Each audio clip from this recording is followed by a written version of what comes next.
what I want to talk about today, which is the project that is kind of upcoming.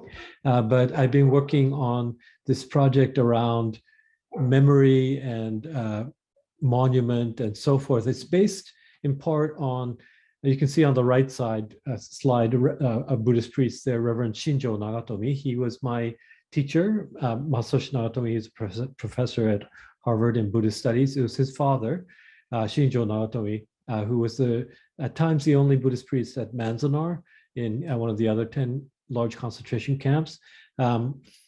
His work very much inspired my interest in this subject. And back in World War II, he created or was a major part of creating this monument. It's called the Ireto. If you look at the Japanese characters, there's three of them. Ireto, to means tower, I means console, and Re means like the spirits. So it's just console the spirits tower, monument.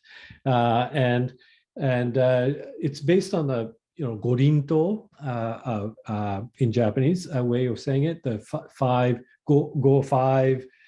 tiered stupa or pagoda, which is a very traditional kind of way of memorializing. And so he especially was doing so many, that first year in camps, it was so cold at night and so hot in the day in the desert, and vulnerable in the hastily made barrack, tar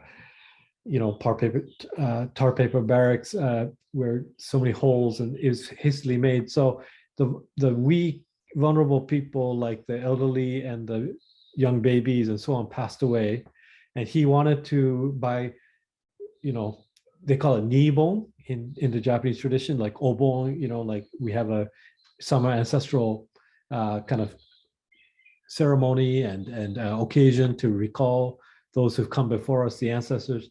But in the tradition, nibon, the first obon of after somebody passed away, is the important one to kind of have a moment of remembrance and so forth. So he wanted to build this concrete monument at the cemetery at Manzanar by the time the first obon of 1943 would come about, so that they could have a ceremony and have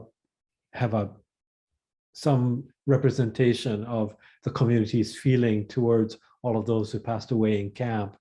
And so he was like, he built it to console, those who passed away, the spirits of them.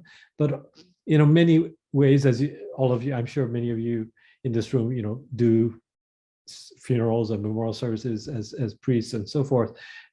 We know that the consolation is not just for those passed away, but for the remaining family members. And so this is the spirits of all of those who are affected by these kind of unfortunate situations or passing away, different things. This is, I think, his intention behind building this monument. And so I've been inspired with that to think about what kind of monument do we need today to mark, because there's no national monument for this experience, and different camps, have some remains of barracks, or in Manzanar, a monument like this. How can we think of some? And then I was thinking a lot about the fact that the whole incarceration kind of was premised on the fact that, unlike German Americans and Italian Americans, at that time, the United States was also at war with Nazi Germany and fascist Italy, as well as Japan, Imperial Japan.